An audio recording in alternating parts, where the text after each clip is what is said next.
Hi people, it's me, Anja. My pronouns all she and her, and welcome back to my channel for my 2025 reading stats. I don't know how long this video is going to be because I don't remember exactly how I filmed it last year. I do remember last year I decided to count by genre how many books in each genre that I read. And this year I decided to be a little bit different and instead count individually how diverse my reading was in 2025, since that's become my brand. However, I will say up front that I did not count how many books with disabled main characters I read last year, just because counting, first of all, the amount of, for example, Asian main characters that I read last year was a bit humbling, to be frank. Second of all, I don't enjoy being like politically incorrect publicly. I understand that to become politically correct, you have to sometimes allow yourself to be politically incorrect. And sometimes it's okay to be wrong as long as you correct yourself in the future. Like, we all love some character development. And when it came to the disability representation that I read last year, and when it came to individually counting books, I found myself questioning like what constitutes as a disability. For example, last month I read a book called Every Borrowed Beat. I talked about it in my Cancun reading vlog. Does that count as a disability because she had a heart transplant? Like, are we counting PTSD as a disability? Like, I wasn't quite sure on some of the books that I read last year. Like, there are some disabilities that I definitely count as disabilities, like autism or ADHD or having a physical disability or anything like that. But I wasn't quite sure on, for example, PTSD or the heart transplant or other things like that. So anyway, that's why that category is not available in this video. So yes, I understand that as a disabled person myself, that these days there are nuances for what counts as a disability, and I did not want to come across as ableist, but I also understand that it might come across as ableist in general, that I've just left out all of it altogether. And also, like, I know that it would be humbling for me to really accept that the number of books that I read last year with disabled main characters is very low, which is sad to say because disabled representation has a long way to go, honestly.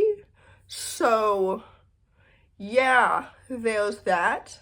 I've made a few videos in the past about my favorite books with disabled main characters, as well as autistic main characters and stuff like that, and I think it's very important to talk about disability representation, but I feel like I need to educate myself more before I include that category in this video to really like teach myself and really learn what constitutes as a disability, and like if that includes like, I don't know, certain aspects of mental health, certain aspects of like physical disability, because who gets to decide what counts as a disability? You know what I mean? Society, disabled people, like, etc. Because sometimes I think about like, would I be considered disabled if society was just more accommodating and less ableist? You know what I mean? I don't know. Anyway, in previous years, I would have cut out this entire rant, but I think that it's very important to talk about up front, right at the beginning. So here we are. So anyway, let's get into my 2025 reading stats. I just wanted to quickly preface with that immediately. So in 2025, I read 401 books, which is a high number, but it's also like I really struggled in December when it came to that. So I will be going through how many books I read each month as well, but I wanted to quickly first talk about like the diversity of the books that I read last year, because like I mentioned before, that's become my brand. And I think what's really sad about that is that, like, I think that, I don't know, I think that more readers online should be more honest and transparent about how diverse their reads actually are. Because when you think about it, it's like, I don't know, white supremacy is still very timely and relevant when it comes to the book community, when it comes to like which books are popular and super famous and getting movie adaptations and stuff like that. Because, for example, I'm so excited to watch People We Meet on Vacation this week, but it really saddens me that honestly, there aren't a lot of POC book to movie or book to TV show adaptations coming in 2026. And also, I might not even watch the movie altogether because I don't even know if Emily Henley is pro-Palestine, to be frank. So yes, I'm trying to figure that out right now. I've been asking around, but either nobody seems to know or nobody is going to admit it. I don't know. I don't follow her online actually, so I don't really know if she's made a stance. So anyway, all that to say, let's get into it. So of the 401 books that I read in 2025, 131 of them had main characters who identified either on page or off page by the author as queer. And I, like, included queerness across the spectrum. I didn't really go into specific identities because I didn't want to, and also like sometimes within the text and also outside of the text, the author is not completely explicit about what exactly the character identifies as, if that makes any sense. And I think that sometimes authors tend to avoid like explicitly naming their characters as, for example, lesbians for some reason. I think that there still tends to be an erasure of that.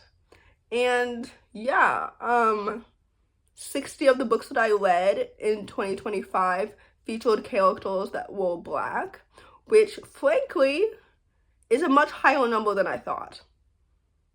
To be honest with you, that is a much higher number than I thought. I thought it was going to be lower, but still 60 out of 400 is not a lot. So yeah, I counted that 30 of the books that I read featured East Asian main characters, and then 21 of the books that I read last year included main characters that were South Asian or West Asian, because of course I had to include characters that were Palestinian, and Palestine geographically is in West Asia. If you didn't know, I've googled that multiple times, and there you have it. Of the 401 books, 37 of them featured characters that were queer and also a person of color, which means that like almost over 100 of the queer books that I read last year featured characters that were white. As I said before, white supremacy continues to be rampant in the publishing industry, even within like another marginalized identity. And I hope that changes in 2026. I really hope that there are more books that really feature like intersectionality. So yeah, anyway, I only read 8 books last year that featured characters that were Hispanic or from Latin America, and that's really sad to see, honestly. That number was much lower than expected. Yeah. And also I wanted to say, and I should have said this earlier, but I completed 401 books last year. This list does not include any books that I DNF'd, because I don't really keep track of the books that I DNF'd, because I don't want to, I don't know, feel guilty about not coming back to them, if that makes any sense. So yeah, because I don't want to feel obligated to finish a book just because it's popular or just because of whatever, because sometimes, most of the time when I force myself to finish a book, it tends to be pretty mid. So I'd rather read, obviously, an amazing book than a mid one. So I guess that's selfish of me to say. I don't know. Anyway, and here are the numbers that I am not completely surprised about. Of the 401 books that I read last year, only 3 of them featured Indigenous main characters, and that number is so low that I can tell you specifically which books those were. The Blossoming Summer, Sisters in the Wind, and A Good Kind of Trouble. I believe A Good Kind of Trouble features a bisexual main character, so that book is included, I think, also in the QPOC number as well, and that main character is Indigenous to Australia, if I'm not mistaken, and then the other 2 books that I mentioned featured characters that are Indigenous to what is now known as the United States of America. So yeah, and also a note that I'd like to say is that, like, when it came to characters that were mixed, if a character is half black and half white, for example, I included them in the black main characters list, because just because they are mixed does not negate the fact that they are black. Second of all, there's a book that I read in April, I think, called The Summer I Remembered Everything, and I only counted that book once. The main character is half Asian and half Panamanian. I only included that book once in the East Asian list. So yeah, those are my diversity stats. Now let's get into how many books I read by month. So, one moment, please. Hi, I'm back, and now we're going to talk about how many books I read in each month of the year in 2025. And by the way, I should have addressed this earlier, but if you see me looking over there, I'm looking at my computer, which is usually in front of me, but today I decided to film with my computer to the side, just so that it's not reflected in the reflection of my glasses, because sometimes when I'm editing my videos, I tend to view my videos from a viewer's perspective, almost. So I notice little things like that, even if no one's actually commented about it or anything like that. So anyway, in 2025, like I mentioned earlier, I read 401 books, and I started off the year very strong because in January, I read 40 books, which is so insane. That's so good for me. I don't know if you know this, but like selfishly, I want to read 30 books a month.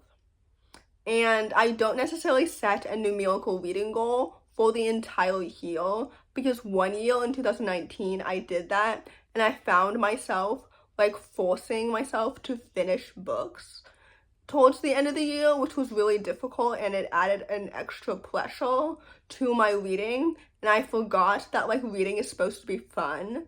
So from 2020 onward, I haven't set a numerical reading goal for the entire year, but I still have a selfish numerical reading goal for each month, that I try to read as many books that there are days in that month.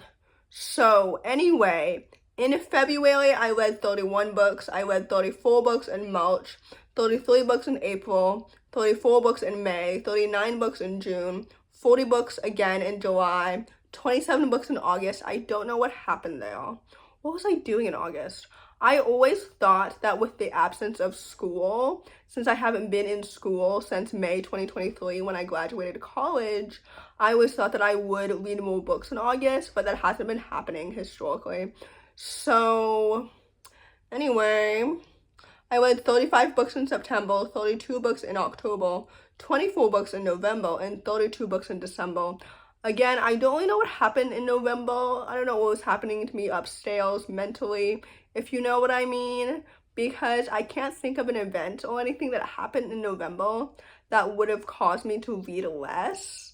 I remember feeling really disappointed by the amount of books that I read so far by that time in the year, that I really worked really hard in December to read more. I don't know if that really counts as like, I don't know, pushing myself to read more. I don't know. Anyway, those are my reading stats numerically if you kept up with my recent reads videos this year, you would be able to notice that like in some recent reads videos, I've like avoided talking about 3-star books. And I said in 2024, I said for my 2025 reading goals for my YouTube channel that I was going to be more transparent in my recent reads videos in 2025, but I absolutely didn't do that. So I don't know. I don't really have any specific booktube channel goals in 2026. I mentioned in one of my last videos that I think that I'm going to make longer and longer videos in 2026, and I think that that means that I'm going to, I don't know, let more of my personality out in my videos, because my videos tend to be or sound very scripted because I don't want to come across as too annoying or anything like that. So instead I sound scripted, even though my videos are not actually scripted. You know what I mean? So anyway, sometimes I'm afraid that people won't like the quote-unquote real me, even though I feel like that's dumb of me to think, maybe, like inherently logically.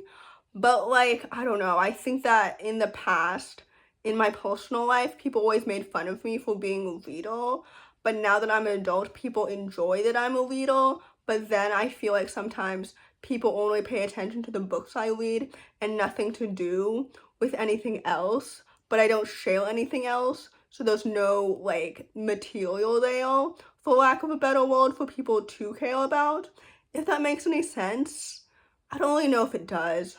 So anyway, in conclusion, please like engage with this video. I really enjoyed making it. I really appreciated all the support that I've been receiving this year on BookTube. I love YouTube so much.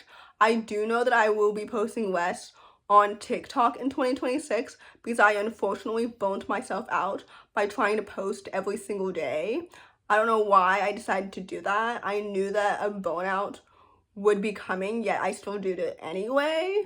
So anyway, in 2026 on YouTube, I think I'll be posting, like I mentioned earlier, longer and longer videos if this video and my last few videos aren't evident enough.